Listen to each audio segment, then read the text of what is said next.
मतदार हा आंबेडकरी चळवळीला मतदानच करत नाही, त्या माणसाला अजूनही चळवळ समजलेली नाही. त्या माणसाला ज्या दिवशी चळवळ समजते त्या दिवशी हा ओबीसी वर्ग जो मनुस्मृतीने शूद्र समजला गेला तो शूद्र वर्ग सुद्धा तुमच्या सोबत तुमच्या बाजूने उभा राहील. आणि मग आज महाराष्ट्राच्या सत्तेवर कोण आहे? 1 कोटी मतदार घेऊन सत्तेवर राष्ट्रवादी आणि शिवसेना आणि बीजेपी बसलेली आहे. बीजेपीला 1,44,00,000 लाख आणि शिवसेनेला 1 कोटी एवढ्याच मतदानावर सत्तेवर बसली आहे. 2009च्या सत्तेमध्ये काँग्रेस 92 लाख आणि राष्ट्रवादी 86 लाख.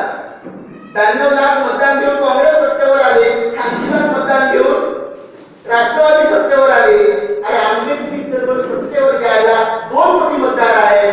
गरज एक आहे की या 2 कोटी मतदारांनी एकाच राजकीय पक्षाच्या, एकाच राजकीय नेत्याच्या, एकाच राजकीय पक्षाच्या उमेदवारांना जर मत मारले तर तुम्हाला सत्तेपासून कोणीही रोखू शकत नाही. ही गणित आम्हाला आमच्या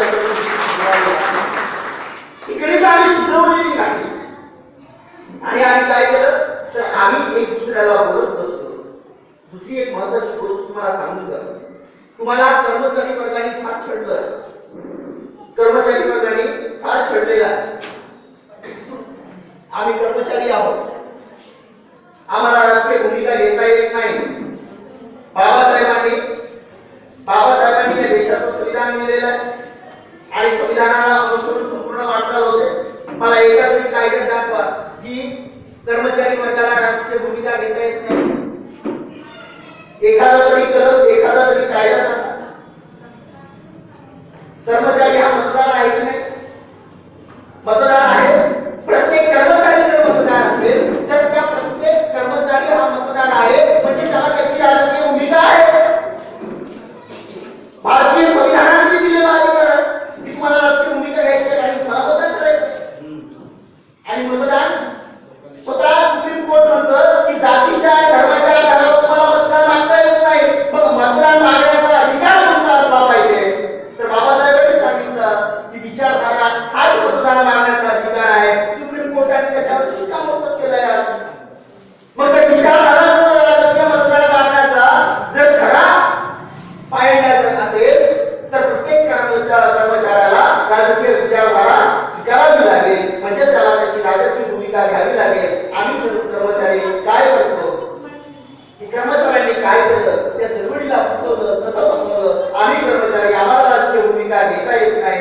बंधूंनो, चळवळ फार कात्रीमध्ये सापडलेली आहे. या कात्रीमध्ये सापडलेल्या चळवळीला थोडंसं आम्हाला आमच्या डोळ्याची झापडं जी आहे ती थोडीशी अशी व्यापक करायची आहे, रुंदावायची आहे. ज्या दिवशी आम्ही ती रुंदावू त्या दिवशी खऱ्या अर्थाने त्या चळवळीला तिच्या गंतव्यस्थळापर्यंत पोहोचण्यामध्ये मदत होईल. बाळासाहेब आंबेडकरांनी भारी बहुजन महासंघाच्या माध्यमातून जी चळवळ या देशामध्ये राबवलेली आहे त्या चळवळीची आंदोलनं त्या पद्धतीने करत आहेत. काही लोक अकोल्यापर्यंत मर्यादित आहेत असा आरोप करतात.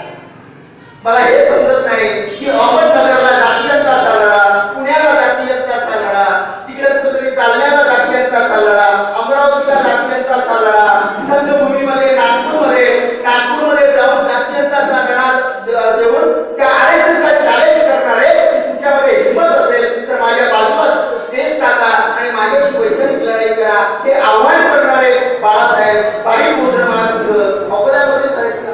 नागपूर या अकोल्यामध्येच आला, अहमदनगर या अकोल्यामध्येच आला, सगळे अकोल्यामध्ये. आम्ही आमची डोळ्याची पारणं ओपनच केली नाही. आम्ही कुठेतरी विरोध करायचा म्हणून केला. त्याचं तुम्हाला कारण सांगतो. चळवळीचा क्लच कसा बंद झालेला आहे ते तुम्हाला सांगतो. क्लच डाऊन झालेला आहे. तो क्लच तुटलेला आहे. कसा तुटलेला आहे की या दिवसामध्ये जर फक्त भारी बहुजन महासंघ असेल तर फक्त साधं बहुजन अध्यक्ष राहील ना, बिजनेस साहेब राहणार नाही, दुसरे आपले कुरवाडे साहेब राहणार नाही, त्यानंतर यावले साहेब राहणार नाही. आणि मग यांना परत कोणती कुठली कात्री आहे की वेगळा पक्ष निघाला की आम्हाला वेगळे पद भेटतात का? तसं आपल्या तरुण मित्रांनी संघटना काढलेली आहे. संघटनेची एक पद मिळालं, संघटना काढली की पदं मिळतात आणि त्या पदाच्या लोभापायी आम्ही संघटन फोडलेलं आहे, चळवळ फोडलेली आहे हे आधी स्वीकारा. त्या दिवशी आंबेडकर